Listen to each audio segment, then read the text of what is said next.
does anybody like hard drugs? Like good hard shit? You do, right?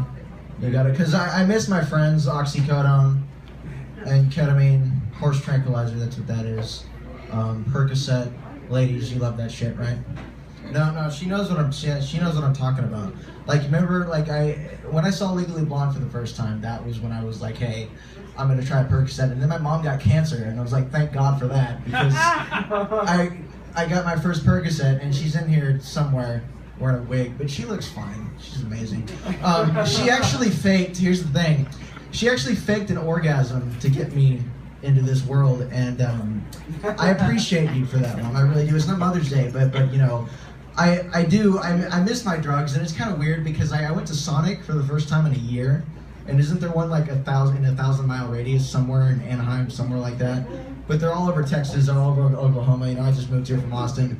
And, you know, with the little energy I have, because I'm kind of recovering from a nervous system crash, and, you know, sometimes I'm fine, and the other times I'm out for an entire weekend, and my dad's like, Trev, why don't you call your girlfriend Maureen, because she gives you morphine? Hey, yo, you know, like, yeah, thanks for the pun.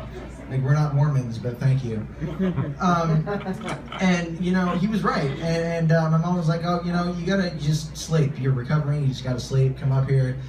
So I took my first train ride. I did. It was really fun, and my dad was making such a big deal out of it. He was like, oh my God, it's your first train ride sober. This is going to be great. I mean, you're going to be in a lot of pain, but this is going to be great. And he forces this innocent woman to take a picture with me to capture the moment, you know? And she was really cool. She actually asked me how I was feeling, because I was crying. I think it was because I was in pain, or I checked my phone and the Lakers lost again.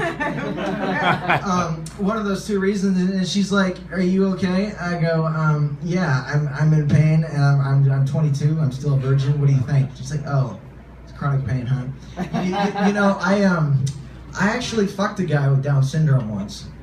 He was really cool. He didn't know where he was licking, but it was a good time. Oh, come on. And you should be happy because you played on a Special Olympic soccer team. That's right, we sucked. I was the best on the team. But, you know, we did have a good time. And, you know, I was sleeping, and I gotta tell you guys, trains are for the people who, like, you know, when you're on planes and you're like, dude, there's not enough seatbelt for you. Okay, like, they're the people that ride on trains that are like, you know what, I don't need any friends. I just need a good book, some chai tea, I'm good.